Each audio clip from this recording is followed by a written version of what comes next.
This is Y Tunes. Get ready for your workout.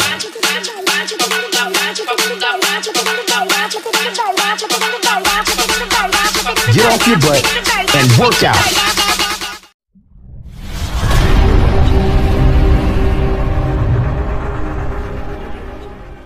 Doing what I call plank circles. I do 12 in one direction, 12 in the other direction, and make sure that you get into a standard plank position with my shoulders forward and my arms stacked directly underneath with them.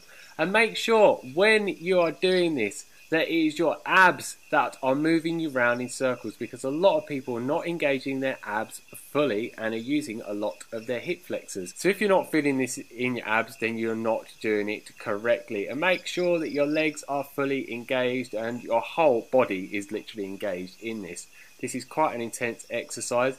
I'm telling you, before I even got halfway through, it is pretty intense even for me. Make sure to do this at a moderate speed like I did, so you've got a lot of time under tension on the abs, so you can really tear the muscle fibers and get your abs to really grow, so you can get some very ripped, visible abs like myself. And now we're straight onto knee raises on the rings. And as you can see, when I'm bringing my knees up, I'm actually curving my body up.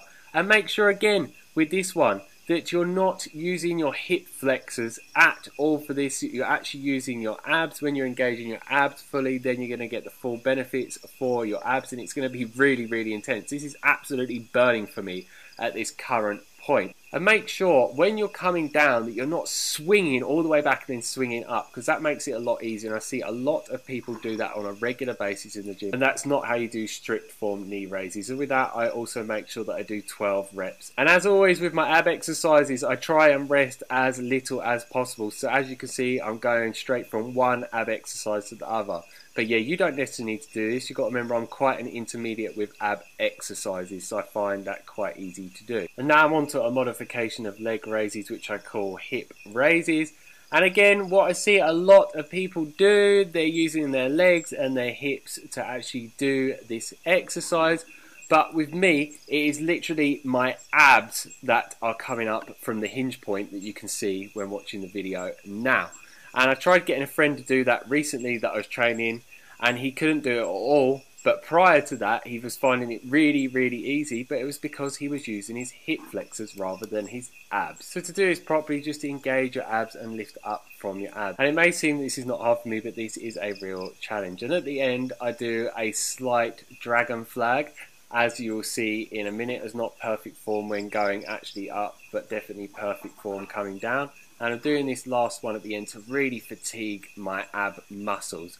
And this is one of my favourite ab exercises and one of the hardest ones to do. And with that exercise, also make sure that I'm doing 12 reps as well. And if you find that one too hard, you don't need to hip raise, just lift your legs up and just do leg raises. And now I'm on to knee to elbows, and I actually do a twist modification to the outside, as you can see here.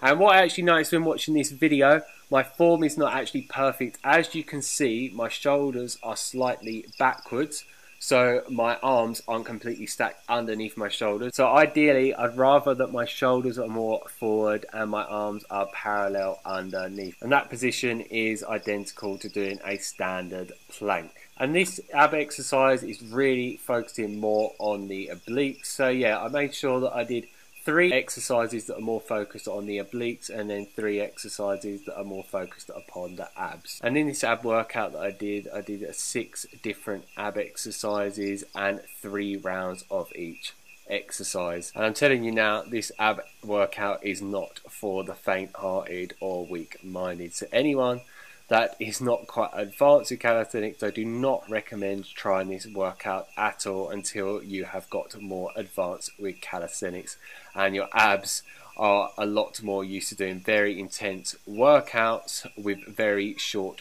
rest intervals. And now I'm on to good old crunches, and I'm making sure the majority of the time when I'm coming down that my back is just hovering over the bench rather than going completely flat on it. So my muscles are completely under tension the whole entire time. And I'm making sure that I am coming all the way up to the top, and that it is my abs that are fully engaged, and that is all that is bringing me up to the top. And with this exercise, just with all the ab exercises, I make sure that it's very good controlled form with a moderate amount of speed. You really don't want to be going fast at all, because then your muscles are hardly having any time under tension. It's not really going to fatigue the muscles, and it's going to be a lot easier. And a lot of people in the CrossFit movement tend to do their reps really fast, and yeah, it's just not going to give you the greatest muscle growing benefits. And you'll see a lot of people in the fitness movement that do not advise against doing crunches whatsoever, but yeah, I think it's a load of misinformation. My body absolutely loves them, and I really feel that it is really working my abs really intense to help me get those well-defined ab muscles that I have and keep them consistently over time. And now we're on to one of the really intense ab exercises again, which is hanging leg circles. And how you do this one is make sure your arms are extended all the way out and that you're dead hanging, and then you're using your abs and obliques to make your legs go around in circles like I'm showing you in this video. And I normally do 12 reps, but I actually did 10 reps in this. The next round I did 12 reps, and then the last round I did 10 reps. So yeah, that is it for this video. If you have any questions, leave them down below. Make sure you like the video, that you share it with your friends, and you subscribe to get a lot more calisthenics workout videos from me on a regular basis. And make sure you click the bell notification button next to the subscribe button, otherwise YouTube will not notify you of when new videos are uploaded.